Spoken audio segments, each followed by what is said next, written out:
All right. This is the introductory podcast for the Sensible Center Pack. Uh, we need a theme song or something, I think, Bob. Can you work on that? Yeah, I'll work on that. At least have the kids, maybe the kids could do something. They could be singing. It could be singing. And we This probably need point in a. time, it'll probably be the Wednesday Addams song. There But you go. Well, whatever works.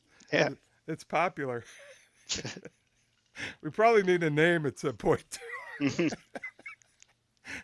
We could get the marketing department working on that. there We'll we get go. we'll get the staff. This is a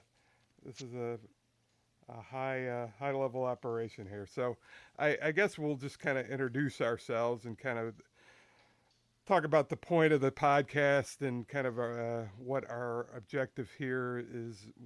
We set up a political action committee and kind of go from there. So I'm Kevin O'Neill. Or using last names, Bob, or I'm Yeah, retired, so I could give a crap about anybody trying to fire me.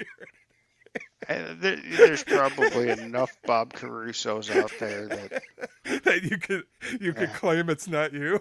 yeah. We'll see if we can damage the Dr. Bob Caruso in North Carolina. Lose his practice. I could always edit stuff out. We could always edit it for public consumption. And so I'm Kevin O'Neill. I'm a retired middle-aged guy who's living up in Wisconsin. Um, as far as background on political, I I'm probably left of center. You would say. I don't think I'm too far left of center, but uh, some people might have a different opinion after listening to the podcast. But as I like to say, political ideology, it's always depends on where you're standing from and observing the other side. So, um, but I have conservative elements too, and we'll kind of talk about those along the way. But why don't you talk about your background, Bob, a little bit, and then we'll talk about the pack. Hey, I'm Bob Caruso. I'm Gen X. I Gen do X. lean right of center. I like to consider myself a libertarian. Um, Not crazy libertarian, but I don't think any libertarian would call himself crazy. So we'll see here. We'll let the audience be the Except judge. for Rand Paul. Yeah, there you go. Um, Sorry, Rand, I'm a if you're listening. and Ron Paul, Ron Ron, Paul Ron, libertarian. Ron's still with us. He is. He's All still with right, us. all right, Had a little bit of a scare about a year and a half ago, I think, but okay. he's doing well. I'm excited about the podcast and the Sensible Center Pack. I think it's an opportunity for me to be more involved. Um, Hopefully, provide some influence on the direction of the country. Hopefully, it'll hasten the end to some of the corruption and greed-driven politics that really exist today and drive a lot of the conversation and communication in social media and the wider media. Also, I'm a bit of a connoisseur of fine whiskeys, wine, and definitely political banter. That is the case. And Bob and I have known each other through primarily drinking for almost 20, well, over 15 years, 16, 17 years or something Yeah, like that. probably something like that. And we've had many discussions about politics, both in person and via text over the years. And by the way, Bob, that was a much more well stated discussion of the objective here than I came up with.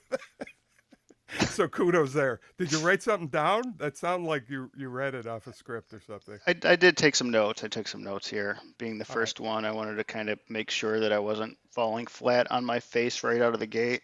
all right. You're gonna make me feel bad now. Well, I mean, Uh, I don't know. It's probably better to fly by the seat of your pants than to sound like you're reading. So let's just Maybe. see how this goes. Yeah. Well, we'll let the audience be the judge of that. So our pack that we've formed last year, or I guess it was officially earlier this year, is kind of the idea is that we call it sensible center because we believe kind of the two party system. And if I say something that you don't agree with, Bob, obviously in this whole endeavor and podcast, feel free to speak up because that's the whole point of it, is to kind of, I think we have more in common than we're led to believe as a country. And I think there's a lot more people have more common sense than what the political parties and the media tend to portray, and that they are better served by us fighting with each other than kind of fighting against them. So I think that's kind of part of our little goal here is to kind of we think that the political system is broken, and I would be speaking for myself. I'm more of a reformer, and speaking for Bob, and I think he's more of a throw the bums out kind of. Let's start from scratch. And if that's not what you're thinking, Bob, let me know. But Yeah, I think it's a little bit in the middle there. I think a lot of the bums need to be thrown out of office. I do believe in reform quite a bit. I think we can get some candidates out there that kind of take the side that we are in the center, reform where you can, get the legacy candidates or the legacy politicians out of there that have been in 25, 30, 35 years. Um, Not to call out anybody or Dianne Feinstein, but we need change. And some of that is starting over. Simple as that. yeah, I mean, I think that's something we definitely agree on, and I think a lot of people I talk to about it is that the idea of being career politicians or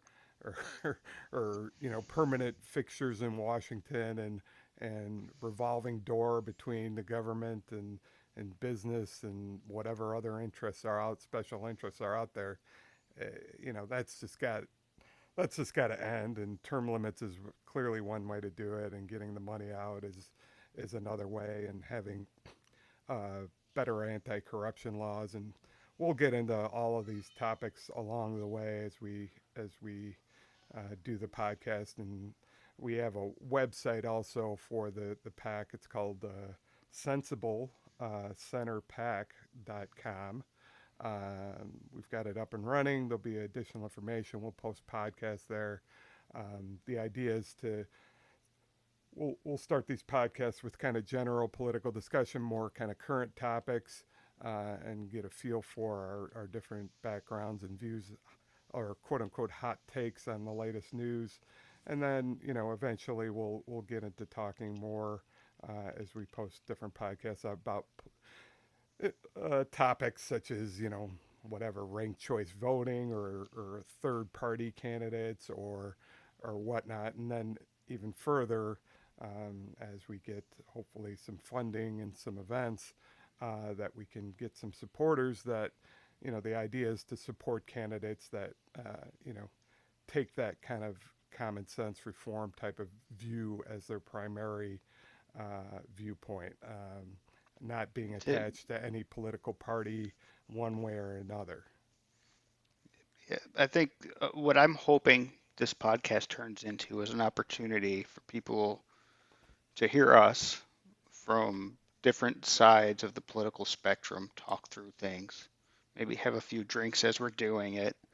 Um, Set an example for others to communicate, come together, and realize that most of these fringe issues that we hear about and people are fighting about today don't really matter. What matters is real change, real reform, driving the conversation somewhere that's going to end in results that will bring the country to a place where it needs to be so we can function not only well now, but 20, 30, 40, 50, 100 years into the future.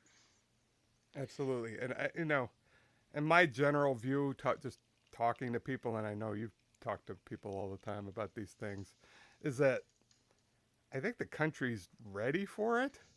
I just don't think people have an idea. One, they're either, as I've always said, apathy is the biggest kind of hurdle here. That either they can't, either they're too busy with their lives, which is clearly understandable, to get into the details of political reform and trying to do something, and they feel like they're powerless, you know.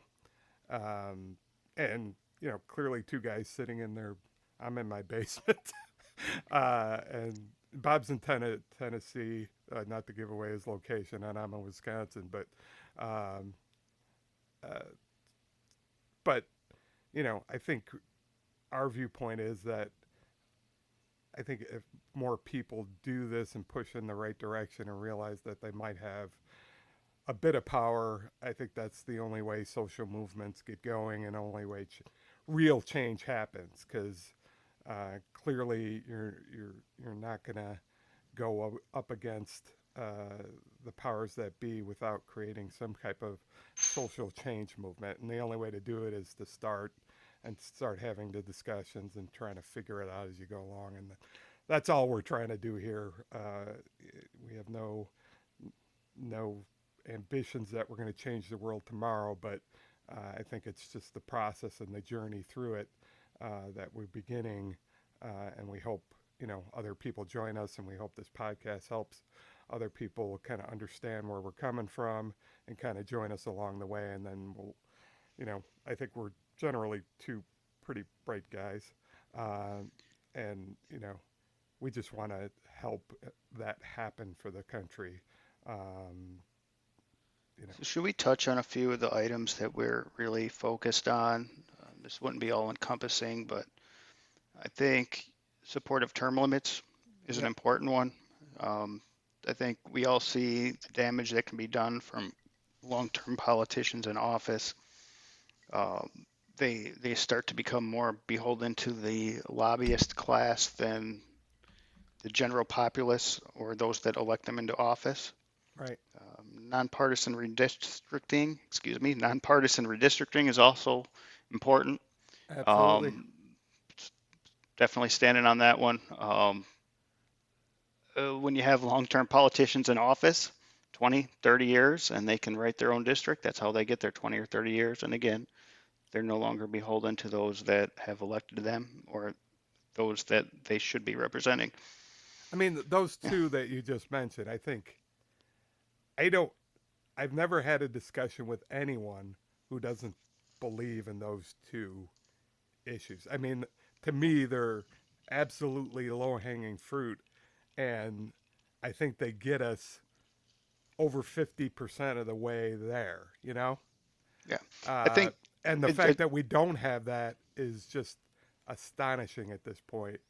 Um, and yeah, I mean, there are so many organizations and movements that are trying to get stuff like that done, and the fact that we haven't gotten there yet, um, you know, it just shows you how hard it is to make change. But I think it's coming. I think both of them are going to come. they need to absolutely. We'll get into more details on that. I could talk for an hour on each of those individually. Honestly, I've got some ideas about that, but anti-corruption, strengthening of ethics rules, I think is quite important. I think Yep, doesn't matter which side of the aisle you're on right now. You can look at it from the left side of the aisle and point at President Trump. You can look at it from the right side of the aisle, point at President Biden, see what you may see as obvious ethics violations, in some cases potentially worse. We need some reform there. Um, and then voter choice. I think you touched on that a little bit earlier. Something such as ranked choice voting or other options to loosen the grip a little bit of the two-party system and their control over the media and the general competitive atmosphere, Team Red versus Team Blue. I think you need to find opportunities to get other candidates more involved, give them a larger voice, and ranked choice voting to me is an obvious way to get there. absolutely.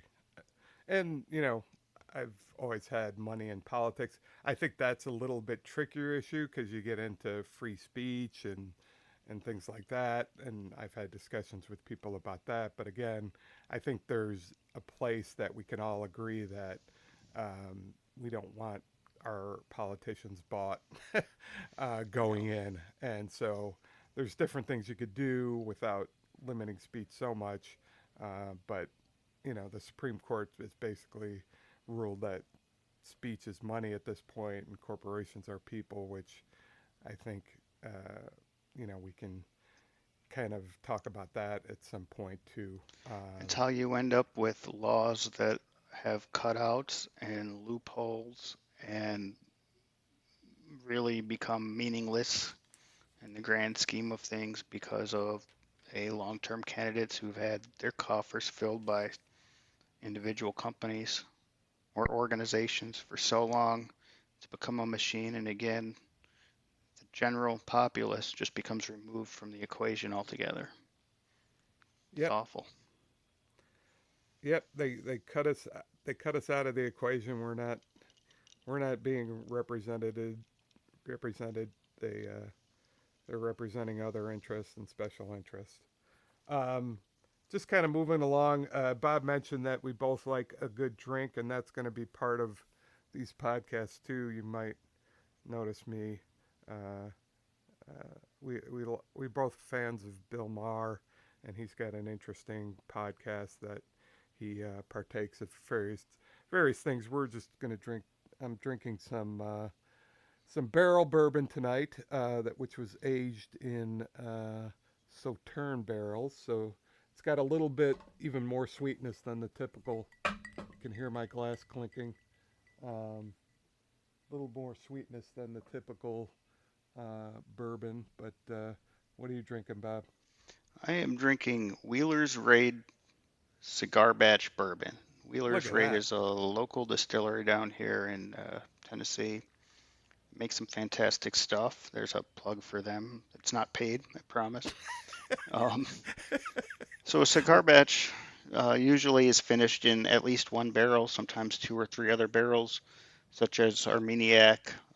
Sometimes they'll throw a little rum in there, rum barrel, not the spirit, or a few others. This one's nice and smooth. It's pretty good. It's 112 proof. Been aged just over 5 years. So do you always do ice, or is this you drinking straight? It depends. I'm drinking with ice tonight. I'm nearing the bottom of this bottle, not from tonight, but from the past few weeks. So I've had my fill of Just to be clear. neat whiskey. Yeah, just to be clear, my politics changed towards the end of the bottle. I'm just It's kidding. it's it's not a problem. Not a Yeah, problem. not yet. I always feel like a poser because I put a big glass of or big round ice cube in my bourbon, but um, I just like it that way. It makes it I last agree. longer too. Yeah, it melts. It feels like it melts more slowly, Yep, and the it keeps the whiskey a bit colder as well, I think. So yep. I like my whiskey cool. All right, so what we're gonna do is kind of go through a range of sort of current topics, just to kind of air some things out here, and get, get our thoughts together on some of these topics, and hopefully entertain you guys with a little bit of back and forth. Because I think on some of these things we might have a different viewpoint. So you could get a feel for our political stance, and I mean we're not going to talk too much reform tonight because we're sort of looking at there's a lot going on in politics, especially the last couple of weeks as we kind of gear up towards 2024, and it seems like everyone's getting indicted. So we'll talk about those. Just kind of going through. We'll talk about the Trump indictment, which happened last week. Hunter has some charges against him. Hunter Biden, if we have to use the last name, uh, some charges against him. Bob and I always like to talk, get in the weeds on the Federal Reserve. So uh, you could fast forward through that part, if especially if we get into how inflation is calculated. or just grab a bottle of whiskey and yell at your iPhone or whatever you're listening on. That's right.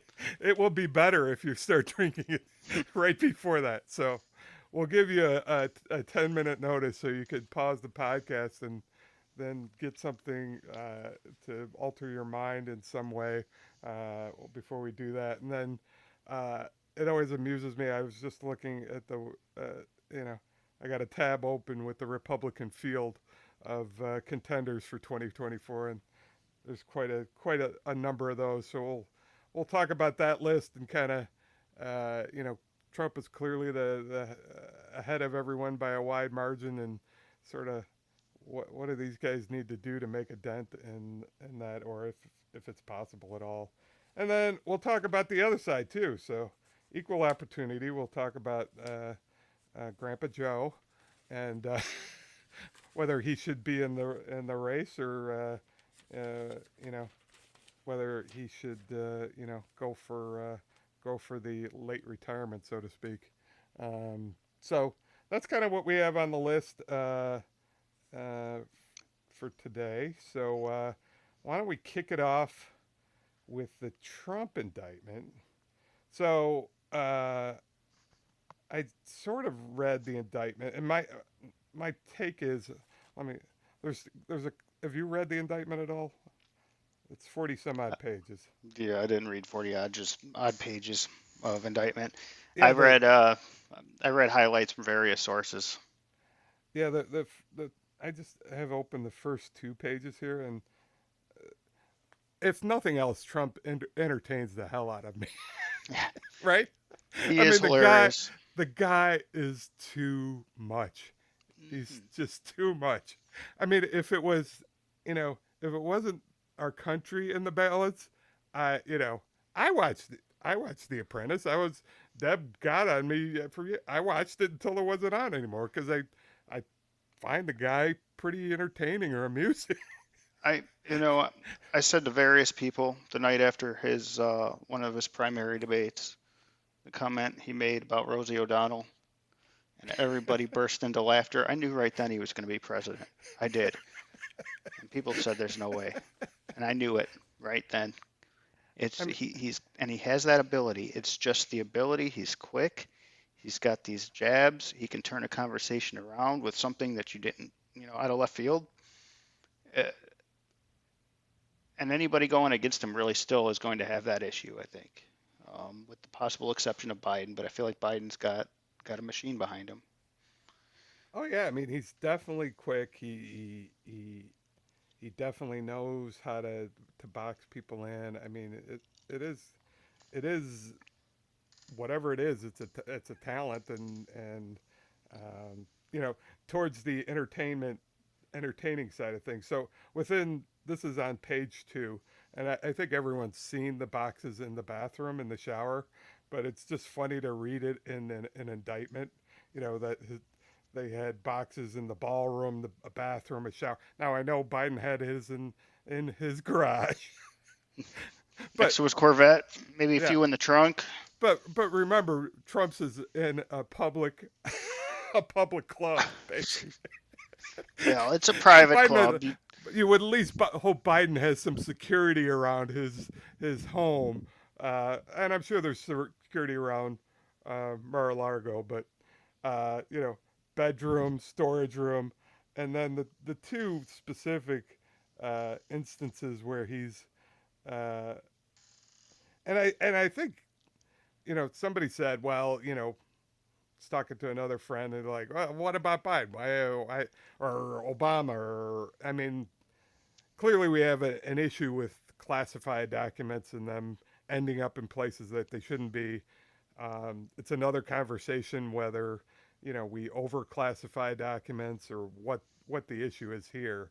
But just based upon reading it, I think Trump's is more. He sort of I think the thing is the intent that he they've got him on tape. It says right here that he showed in his other golf club in New Jersey that they've got recorded that he had a meeting with a writer, a publisher, 2 members of his staff, none of whom possessed security clearance, and he showed them and described the plan of attack that was prepared. It's like a sitcom. A Department of Defense and senior military official. Then Trump told the individuals that the plan was highly but confidential. It's like he's doing it on purpose. It's like he's punking the whole country and the But Department but of here's the Justice. thing. But here's the thing, He right? might be. You have to remember, just because Trump did it in a Trump fashion doesn't mean that other ex-officials didn't do the same thing. And I think where the line has to be drawn here is it really does stink of political persecution. I'm just going to say it. I mean, if this is the start of high-ranking officials who break the law in government getting charged for stuff like this, I'm all for it. Absolutely, throw every one of them through the That's where judicial I'm at. system. I'm like, Let's do it. if I'm all Biden's for it. guilty of this stuff, and absolutely, I it shouldn't be going on. That But said, but yeah, 55% of registered voters today yeah. are saying that this indictment is political. And that's from a Harvard Cap Harris poll. And But I mean, that includes 28% of Democrats. So this isn't really, partisan side of the aisle. It's more than half of registered voters saying they believe this is political. look at you And coming up with figures. you know that, I mean, you touched on it earlier, right? We know Biden had them in his house, classified documents. We know Hillary had the server. We know Mike Pence had classified documents in his house. President Obama did the same thing. The list is forever. They're going after Trump. Now, maybe it's because of his brashness, his big personality. You touched on it. It's laughable, but it's Trump. I mean, it's his personality that maybe makes it a little more grandiose. But he's not the only one, and this does stink of political persecution. I think it looks like Biden and his Department of Justice going after his opponent. And it looks like he's scared of him. That's what it looks like to the average citizen. Um, yeah, I mean, clearly that's the case. I mean, that's the case being made by Trump and the Republicans. Uh, I don't know how. Tell me how you would know otherwise. I guess. I mean, Well, you'd know otherwise because they'd start charging these other officials, assuming that it happened. And we do. We've got, again, Mike Pence admitted he had them. We know but Joe Biden had them in his house. We know Hillary in the server was real. but We've got, I think what makes this more difficult, why people believe that this is political persecution, if you will, is there's a history with Trump and the three-letter agencies going after yeah, him. We know via the Durham report, it was a 316-page report, took years to come up with, to develop, that Russiagate was spurred by the Clinton campaign. Trump was calling it a hoax for I don't know how many years. The media laughed it off. Garbage. but did you read It the was, Mueller I've report? read them. Yep, yep. Okay, But the Durham but there report is was saying it wasn't legit at all. There but was there was nothing to go smoke. off with the P There was tape and everything else. but there was It smoke didn't there. I exist. mean, there was smoke there.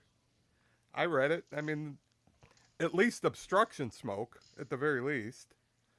Um, and some, Yeah, put some, I've got some, no doubt that there's probably some obstruction there. But or, again, um, by the letter of the law, stopping an investigation or doing what you can to stop investigation in many cases is obstruction.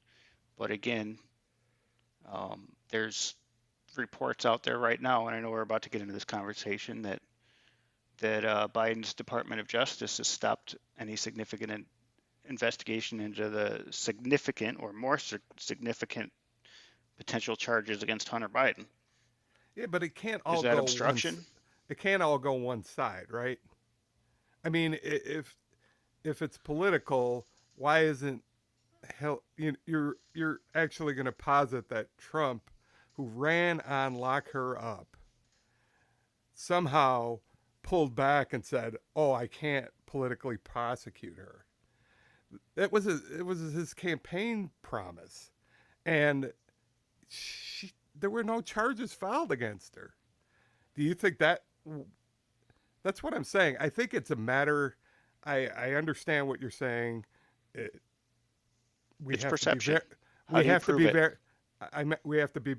Well, you just look at what you got. There was no charges. There have been no charges against her, and he had control. You could say, well, there were the deep state or whatnot, but come on, you could always state a million different things. So either it's political or it's not. And I would say it's all a matter of degree. I don't think proving any of this is easy. I don't. One, if it's political, they're not doing themselves any favors. They're helping him. He is not going to be on trial before the election. I don't see it. I don't see it happening. I mean, they're going to delay as much as they can. He can campaign off this. This gets him in the news. This gets him everything he wants. Uh, Unless somebody's going to argue against that, I think his him being in coverage, I think it boosts his support. There might be some people on the margin that say, "Well, enough's enough." I think those people have already fallen by the wayside Yeah, if they're out there at all. I read a So poll. His if it's numbers are falling a political, little bit, so this may actually be having an effect. It's a bit early to really worry about that, I think, yet, but I think since the indictment, his numbers have taken a bit of a hit. yeah, I don't have those numbers in I don't front of know. me. Yeah, I don't know about that. I just I think anything that keeps him in the news and front and center, based upon what we saw in 2016, is going to help him over his opponents. I think the more exposure they get, the better off they're going to get. And the more he does, and the more he's seen as being prosecuted. Because I don't even think, I'm like, who are they going to find in a jury where they can't find one person that is going to say, he could, he's not guilty of anything? I, how do you get a conviction? I don't know. So, given all of that, you're almost stupid to charge him for political purposes because one, you're probably helping him. Two, um, And somebody's why going to do it? right. Why do it? Because we have laws and we should abide by those laws. And the president and anyone else shouldn't be above the law. That's that's that's my take. And if somebody else is guilty of something similar or not similar, and they want to press charge, have at it. That's our system of justice, and to suggest I agree that with you, but why start there? I mean, you don't. I think suggesting our whole system of justice has become political and like a third-rate nation is extremely dangerous, extremely dangerous. And I don't think we should be blind to things. I don't think we should bury our head in the sand, but I think that does more damage than you can imagine. To even suggest it, to even And I, suggest it, and it I think sets where us down. you probably where we need to go. You asked me this earlier. How do we fix it? Right. I think term limits do go a long way because you don't get the legacy congressmen and congresswomen that are maybe closely tied and affiliated with the party, right?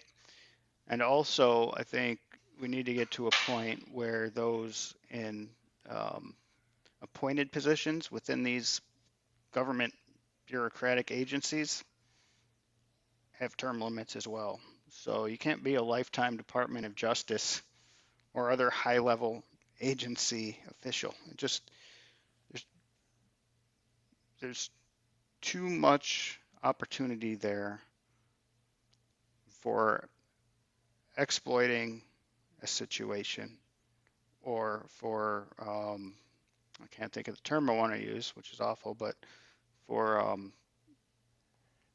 hoarding power, collecting power. I mean, I'm all about reform and putting checks and balances in place so that doesn't happen. But I get them back to my point. It's really dangerous to start suggesting that our justice system is out of whack. It's not perfect by far. I mean, the whole political system isn't perfect by far, but I don't think we're served by just throwing out charges like that without proof. And yes, absolutely, we should make sure that things are isolated as much as possible, and there's not any way of. I mean, we could we could start talking. We could go into the Hunter Biden charges. So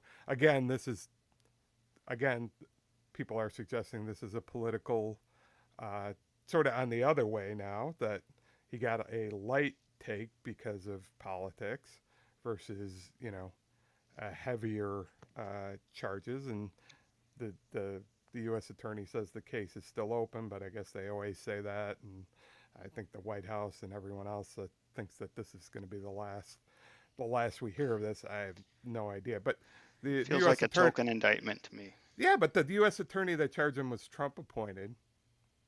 I don't know. Again, yeah, he didn't pay taxes, so Trump I would like Trump I'd said like weeks ago Hunter's going to be charged with something small to make Trump's indictment look more legit, and that's right. exactly what happened.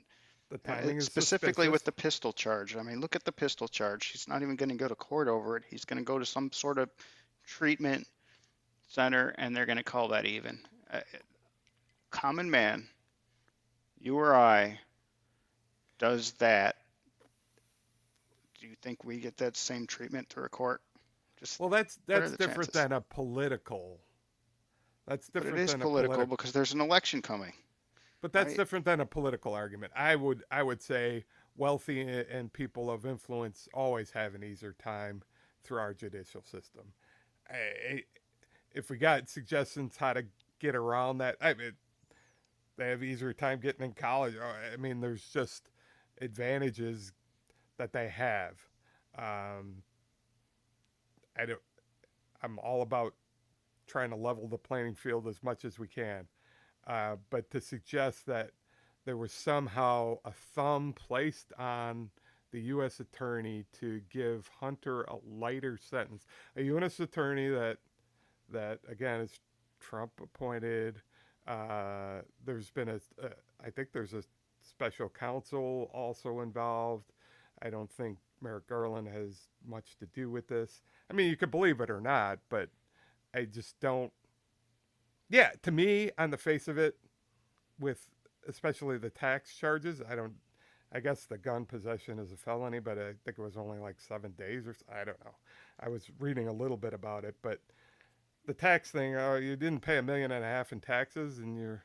I guess well, he hasn't been sentenced, so maybe we can wait for sentencing. But I guess he's eligible to get prison time under the Yeah, he charges. is. There's He is. He won't see it. so I don't know who determines that.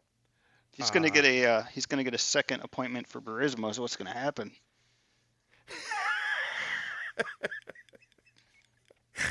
he's, he's and sell some more paintings. Hmm. Yeah, before you know it, yeah, He's Zelensky's going got. to need a new bubble painting for his bunker. So you're saying this is not going to help his crack addiction? No, I would say not. Or hooker addiction, for that matter. Well, see, He might not be able to get him from Russia anymore. He might I, have to I switch feel to. you gotta feel for the guy. So yeah. So I guess my take is it seems light. The timing is suspicious. Uh, again, I'm outside not of even proof. honestly. I'm not interested in Hunter as much as I am the money laundering 10% for the big guy. I mean, Biden's on tape stating he withheld money from Ukraine until they agreed to fire a prosecutor that he didn't like. He's on tape saying that. Yes, I know, and it's got an explanation for that, I guess. it's and that's one, uh, I don't think the impeachment supposedly here. Chuck Grassley's got a document now where an FBI informant details that both Joe and Hunter received 5 million apiece as a bribe while Joe was VP. And then the laptop shows all kinds of emails, 10% for the big guy from here and from there. There's a lot more to it, and there's So as this there's stuff came out, the big story last week. I've read this. There were hundreds and hundreds of minutes on the big three, ABC, NBC, CBS, about the Trump indictment, and zero, not a second about the Grassley comments on the FBI document and the supposed, and I say supposed because I don't know if anybody has them, audio tapes of Joe conversing with somebody in Ukraine about bribes. oh Bob, before we get, if it happened and if they had the goods, absolutely. I don't lock them up. We'll talk later. I don't think he should run anyway. If it I'm with prevents you. him, if it prevents him from running, so be it.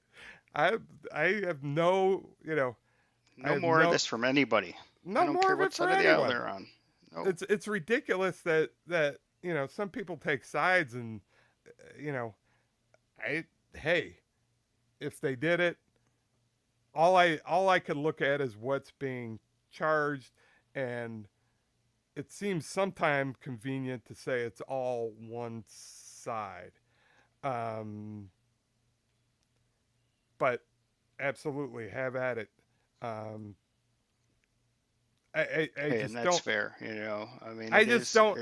If you've got the goods, show them and do something about it. To say that our hands are tied or the system is only rigged one way. I have a hard time understanding that piece of it. Um, I just and don't know obviously, how you do that when you've got lifetime bureaucrats in these offices well, and in Congress. that's the Yep, deep state issue, that's the issue. and to say that is all focused one party side. Heck, I've never worked for the government. I don't know, but I'll I find that as a convenient excuse. I'll say Uh, an interesting anecdote to end this conversation. And somebody who was in the military, you know, in various roles told me this once, and he'll know who he is if he hears this, but I'm not going to say his name. Um, Generally, military are a bunch of young kids.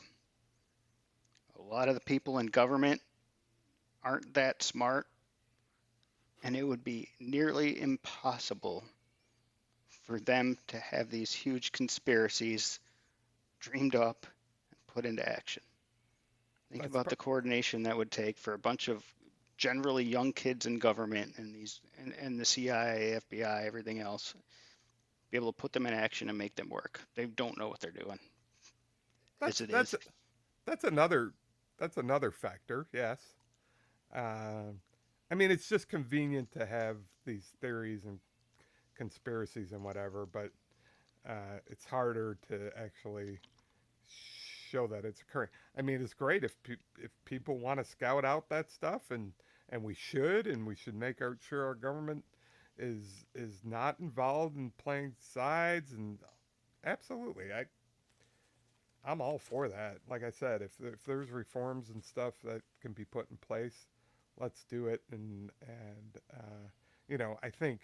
I think the larger thing is like all these things that we care about get back to uh, the whole political system and getting fresh people in there and not the stale. Because I think, like you said, that and even within the agencies and whatnot, we should probably.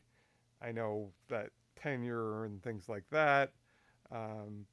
People tend to know what they're doing, but I think that's kind of a little bit of a curve. You hit a certain point, and then the you know your experience helps, and then it starts to hurt. I think. Yeah, I uh, think the question is how do we regain trust in the government? right. You don't Oh, there's want somebody coming in out of college or from the farm, and yesterday they're milking cows and today they're negotiating with China over a nuclear treaty or something. You don't want that. I understand that, obviously, but we've got to get to a point where we can restore trust in government. People go to Congress, if they get called into Congress and they're giving answers that are truthful, complete, and honest. And right now, everything just feels like a big show where nobody is held accountable for anything. I can't remember the last time anybody was truly held accountable for anything in our government.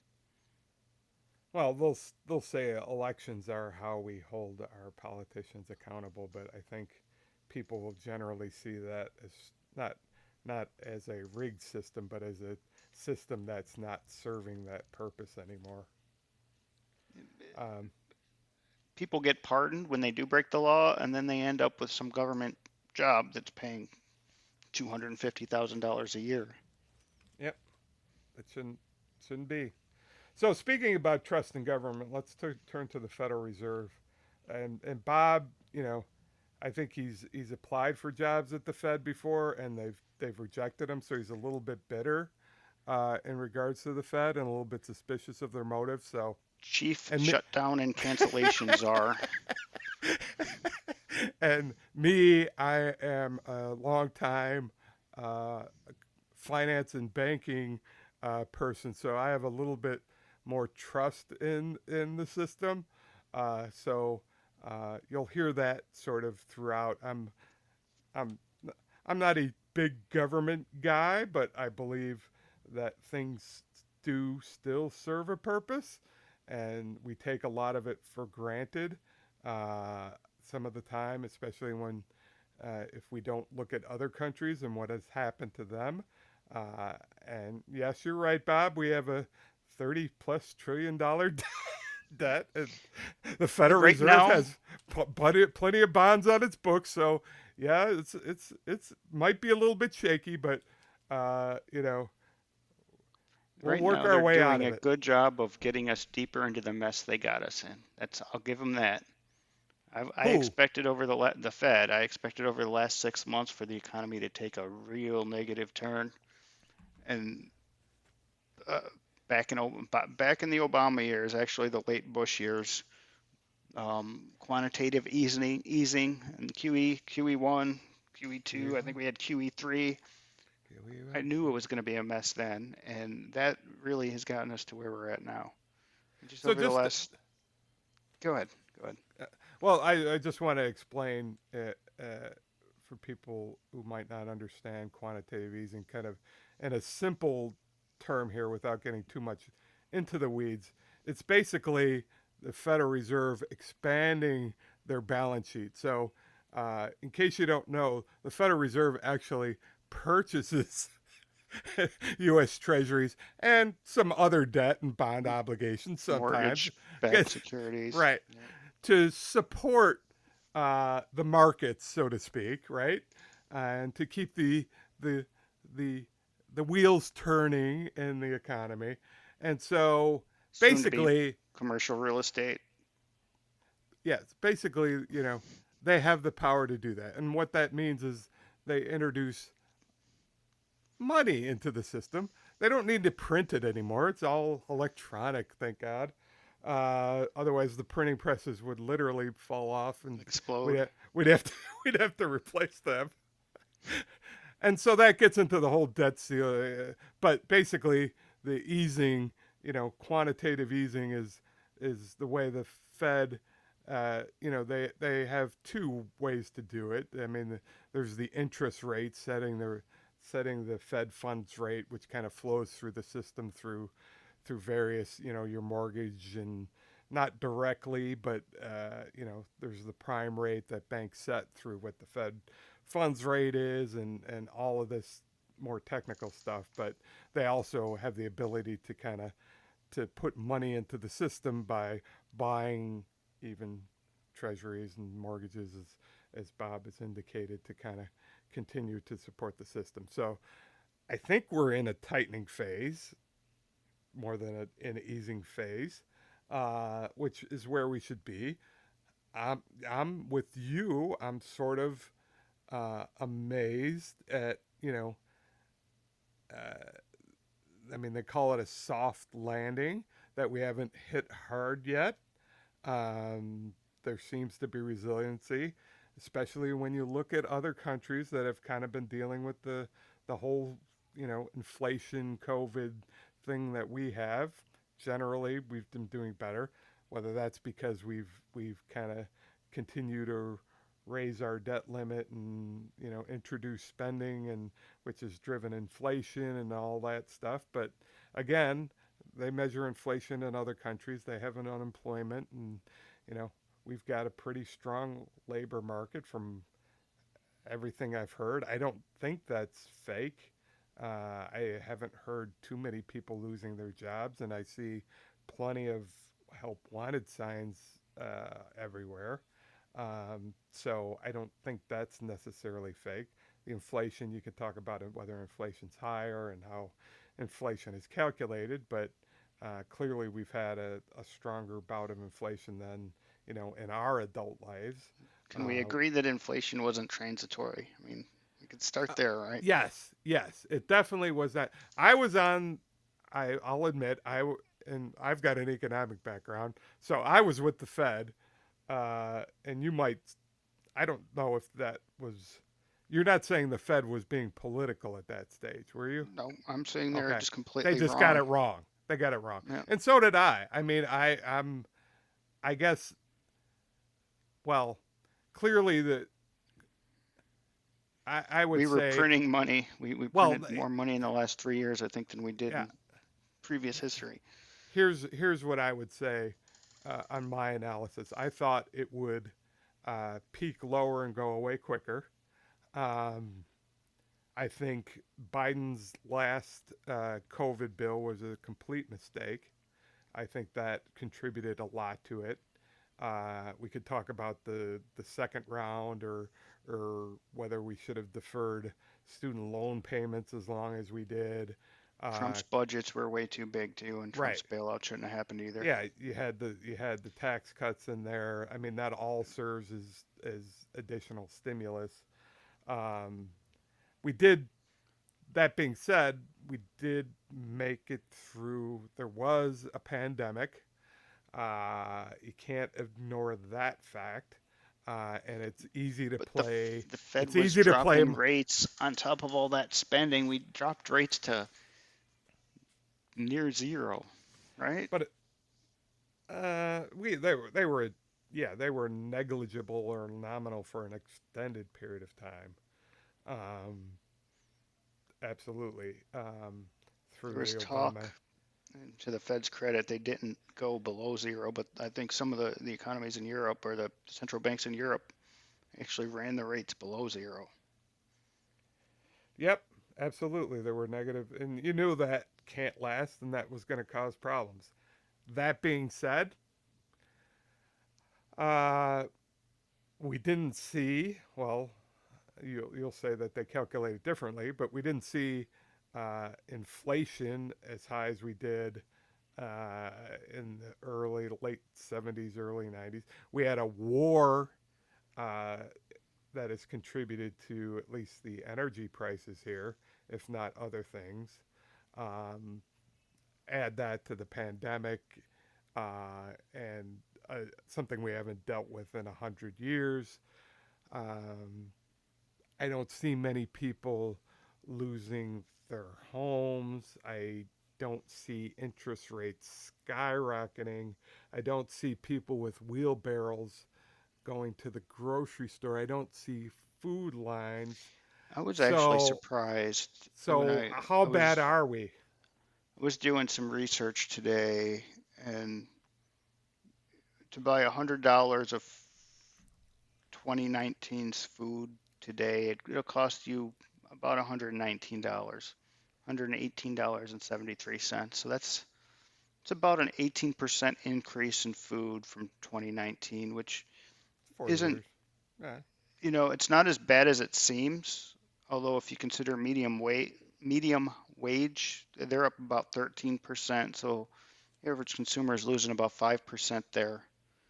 Well, it's really shelter and houses, I think, where median sales price on a house 2019 versus today is about a 23% difference. yeah, yeah. I mean, when we could talk about housing at some point, I would argue that real wages have been in decline for the past 30, 40 years. I mean, uh, I know what my increases were, and I know what inflation was, and I think a lot of people, their spending power has, dissipated, at least in the working class. I don't know what resolves working class, but yeah, housing's definitely a key issue, and I don't. I mean, we've talked about that ad infinitum, and I'm sure we'll talk about it in podcasts going forward. I don't know how that resolves. I mean, it's You're a either unique. going to have a, yeah, that's another long conversation. Yeah, The Airbnb and that sort of thing has really compounded the issue because a large percentage of houses have been taken out of circulation for short-term rentals. And then you had large investing firms, yeah, BlackRock and others, buying up large swaths of houses, entire neighborhoods to rent out. And when you do that, you're gonna inflate the value of houses. I don't know how you fix that problem. I really don't. Some communities have actually started to try to address that. You had Dallas and I believe either San Diego or Los Angeles have created laws now, basically say you can't rent in neighborhoods anymore. You can't run. You either in I think Dallas had no more Airbnbs in neighborhoods or short-term rentals. Um, I think San Diego or Los Angeles has basically said you need to have a. We're going to regulate this by licensing you out, but they're not enforcing it at this point at all. So um, I think on a local level, that's something that's going to have to be sorted out. yeah. I mean, those are definitely two things that we haven't had before in the housing market in this country, and the impact and how much they're contributing to what's going on in the housing inflation and things like that. I mean, that'll be something that will need to be studied. I think outside of a hard recession, it's going to be hard to unwind that in any in any quick fashion. The thing that's interesting to me, there are 10 states where the population is growing and 40 where the population is shrinking. It's interesting, isn't it? So I don't have the list in front of me, but population is growing in Texas, Tennessee, one or both of the Carolinas, Georgia, Florida, few others, and then the other 40 states, right? So this is really an interesting mix where you could see housing values rise in 10 states at such a level where it looks like values are increasing nationally when they're really falling in a large portion of the country at the same time. So it's going Yep, to become more market centric. yep. And you're Real going to get in a estate's all. situation where either states or the feds are going to determine they need to bail out real estate again. And that's a whole other conversation we'll have to get into sometime. Yeah, I mean, But definitely if that picks up and continues to go, I mean, there's going to be some really down and deserted markets. but I You would think that somebody would then step in and backstop those, and clearly people are leaving for whatever reason, be it taxes, weather, um, who knows. but that's the point is when you It's a, start backstopping, you're talking about backstopping again, and that's it's going to drive inflation. I mean, how much can we bail out? How much money can we well, print and move around till everything tips over? I was And I think talking we're at private that point. investors, but Oh, I gotcha. that if the price drops far enough, it will become more attractive to people too. Yeah, at a certain price point, Yep. somebody still has to take. Somebody's still holding the bag, though. All right. Let's. Anything else on Fed and inflation at this point? I think here's my take. My summary here. Better than expected. I know you think the shoe's going to drop later, but we're still waiting for the shoe to drop. Better than expected, but the Fed got us into this mess in conjunction with the politicians. The Fed and the politicians got us into this mess. And you think the shoe's going to drop eventually. I do. It may not be the next 5 or 10 years, but it's going to happen. And I don't argue with that. I just don't know what that looks like or when it's going to happen. So That's from when you get a into international politics too. Some right. of it's dependent on this international politics. If we all collapse together, it'll be a tough year or two, but then we'll figure it out together. Yeah, I mean clearly you can't well you can. Uh you could go for a long period of time. Which we have, and so we'll see what happens. Um, let's turn back to politics. So we want to talk a little bit about the Republican field. We're both, and we're planning podcasts that coincide with the debates. At least I don't know if Biden's going to have to debate anyone, but although that would be interesting. Marianne Williams, RFK. RFK, and Marianne Williamson. But clearly Trump is itching to get on the stage with you know uh, Everybody. the clown Anybody. the clown car again. Although looking at the field, they're not clowns, but it's funny to say clown car because there's so many of them. You know, it So you've feels like got they're all and kind of climbing up a hill, and Trump's going to be on the top with a boot or a stick or something, knocking people down, doesn't it? It's like a cartoon. yeah, I mean clearly I think that's what he wants. Is I think they're not doing themselves any favor by expanding the field. Uh, because it's you're if there is an anti-Trump feeling in the Republican Party, and that's all you're looking at in a primary, uh, that is being diluted by the number. So whether anyone steps forward, I mean, they clearly DeSantis was clearly thought to be the top, but he's for whatever reason, he's sort of stumbled out of the gate here. Um, I still think he has the best chance of the bunch at this point, outside I'm of Trump. yeah, I'm not arguing that he doesn't, but you got Pence thrown in the field, you got Chris Christie stepping up again, Nikki uh, Haley. you got Nikki, yep, and I don't know if some of them are I read Nikki's book, I actually think she's a pretty substantial person to be running. She's clearly got experience and she seems to be pretty bright.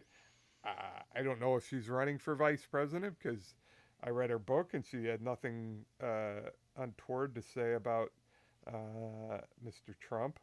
And clearly, I think she would aid in the party. I do expect him, to pick a female. I'll go out there at this point. I think we've talked about who those choices might be. Yeah, see, Uh, I lean more towards the camp. He might go somebody a little bit more, I don't know, out of left field. I could see him trying to recruit like RFK, for instance, or somebody kind of you think? that that might be able to he Bring. could pull across the aisle, yeah, or at You least it think kind of so? straddles the aisle because it feels like RFK right now. I don't know if you've been paying attention to his back and forth about COVID vaccines lately or not online. Oh yeah, With he's always been a anti-vaxxer. Yeah, it feels like he's kind of positioning himself as kind of like middle of the road, where he's trying to kind of figure out, where he fits in, and if Biden doesn't allow him on, he may try to jump on, um, either as an independent or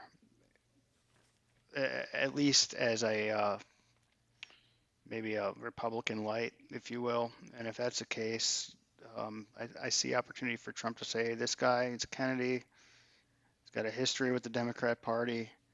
I'm going to bring us together, and Yeah, I he's mean going to run with me. that would be interesting if Trump does something unexpected as far as his running mate. I mean, clearly, his first time around, he bolstered up on the evangelical side. If he does something different, like you said, across the aisle to kind of uh, take a different take this time, that would be interesting. I don't think he'll Um, select Kanye though, just for the record. that would definitely be interesting. Kid Rock, possibly, Yeah. or Kim Kardashian. You never know. Well, you might try to pull a Merrick Garland. You never know. I need his help. So the question is, given where the field's at, and like I said, we're gonna have some hopefully some live kind of debate commentary because I'm sure, as we said before, it will be entertaining. But how I the only way I think they could get at Trump, and I think Christie kind of led into it, and I think DeSantis is picking up on it, is to portray him as a loser or somehow embarrass him or to demean him. I think that's the only way you could go Yeah. about it because there's nothing else. I'm I mean he's almost untouchable from Here's that how you kind of. here's how you go after him. You ignore him. You talk about the Well, issues and the issues alone. When he oh addresses you, you don't address him. You might be able to throw in a punchline or two. If you get a good comedy writer or somebody who can kind of write some jokes, because that's exactly, again, I go back to that Rosie O'Donnell comment in one of his Trump's early primary performances. You get a laugh, you get an opportunity to get a laugh, you take it. But other than that, you got to focus on the issues. Focus on Ukraine. I can't believe this war and all the money we're sending to Ukraine is popular in this country. You focus on things like yeah. that. Focus on the inflation. Focus on the rising crime in cities. Focus on education. There's all kinds of educational issues you can go after. Just ignore attacks from them. Be dismissive and crack a joke when the time is right, and that's how you're going to do it. I don't think um, demeaning, if you will, or insulting him is going to do you any good because he's going to come right back at you and he's going to hit you 10 times harder. So so your argument is you will never win that battle against him Nope. Just if don't you get engage. if you get and my argument would be those who vote for him want to see the other people do that. That's my There, argument. there are very few people out there today that I think could be successful in that, and no, none of those people are in the race. And I But would think you all of them are outside of politics. but You'd need someone else from entertainment. would you argue that his supporters wouldn't value that in another candidate? You think I, they're looking for policy discussions? I absolutely do. You do. All right. Yes, yep, I absolutely do. Trump What Trump supporters. does is he voices the general populaces, and by populace, I also am talking about populism here. He's a populist. Yep. He voices populist opinion in easy sound bites. And when somebody attacks him, he just punches them down with a quick wit, quick comment, quick joke, whatever it happens to be, and he goes right back at it. And he and that's why he does so well. You need somebody that's going to focus on issues and be strong about it. And that's really why I think DeSantis right now has the best chance in the race to take him down. I really do. That would be interesting if somebody takes that tack to kind of ignore him, uh, just go on talking and let him kind of fill his void and play his game without taking him on directly. Because I I would I, bet that I think Trump that's will. what happened the first time, though. I think Trump will dial up the rhetoric a little bit, and But it'll start to look like him kind of arguing with the brick wall. isn't that what And happened the first time though? They kind of um, ignored him. They went about speaking, and before they knew it, they lost the primary. I, I just thought that's what happened the first time.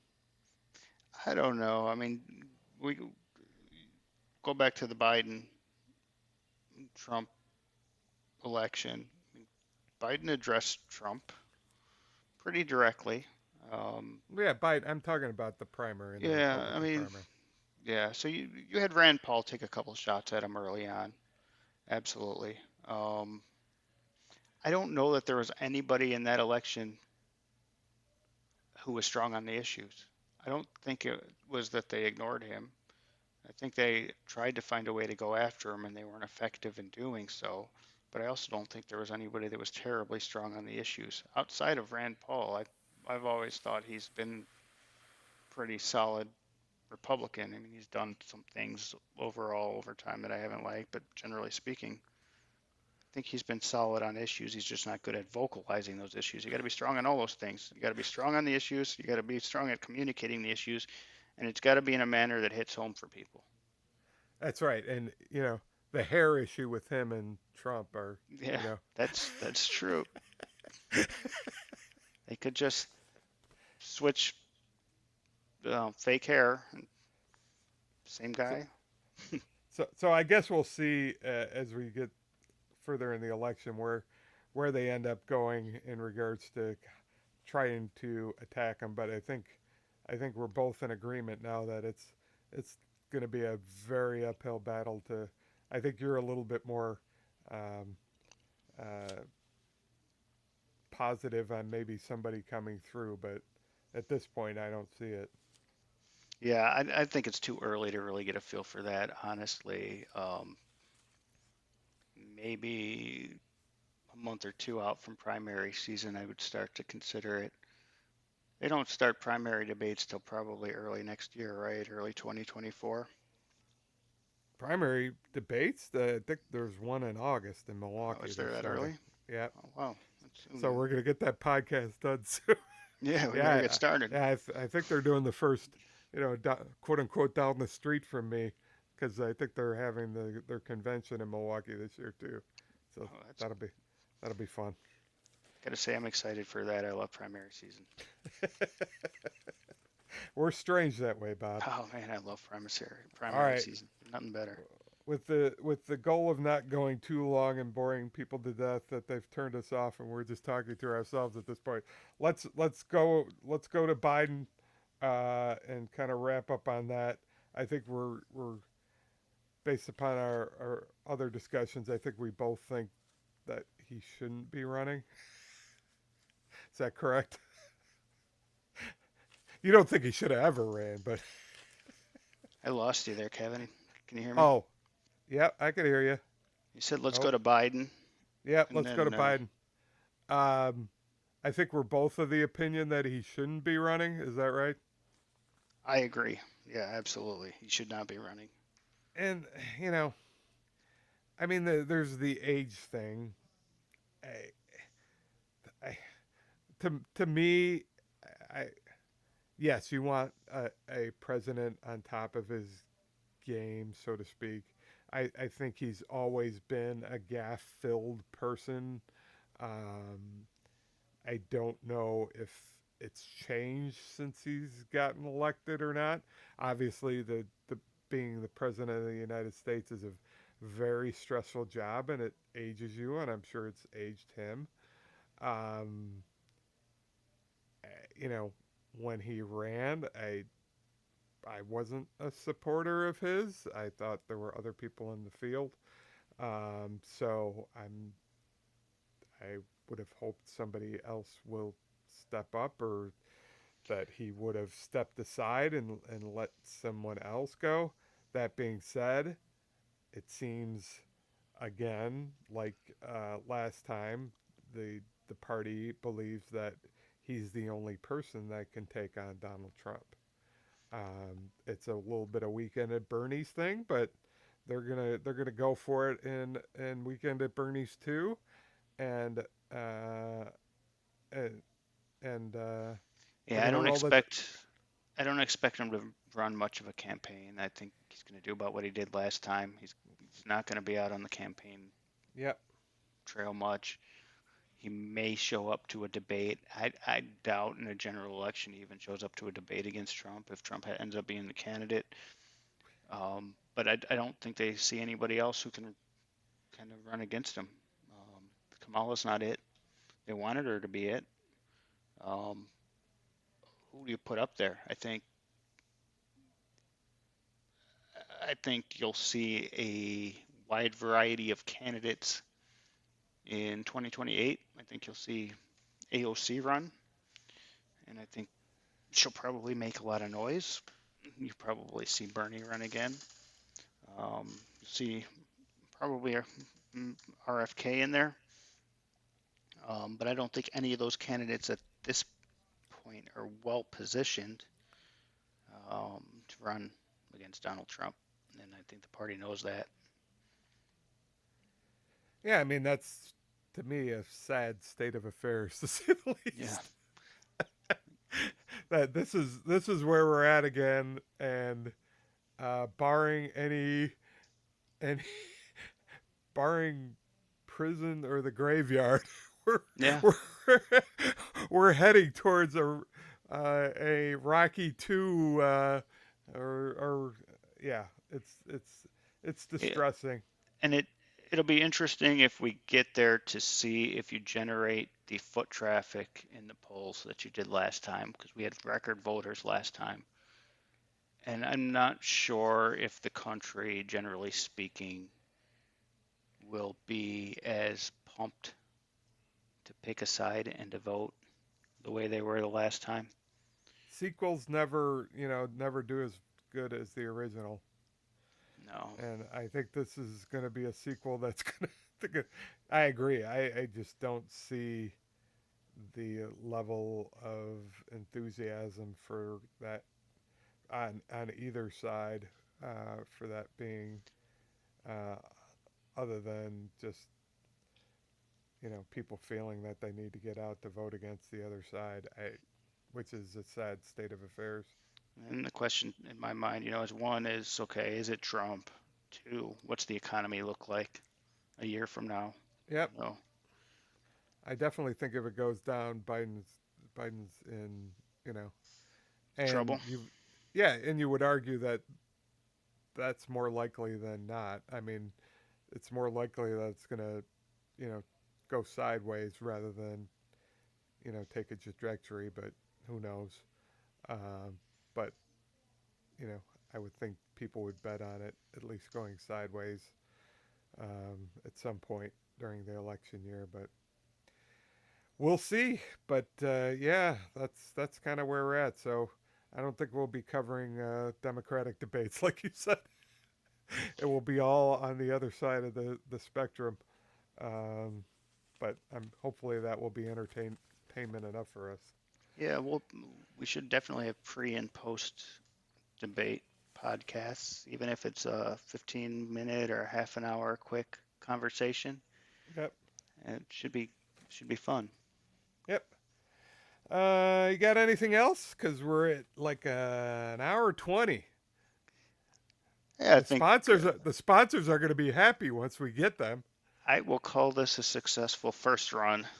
You will. I will. All right. Well, we're saying I'll agree. I think it went well. Hopefully, whatever listeners we have will agree and will share it. Please feel free to share it with family and friends. We'd love any input. Like I said, our website is sensiblecenterpack.com.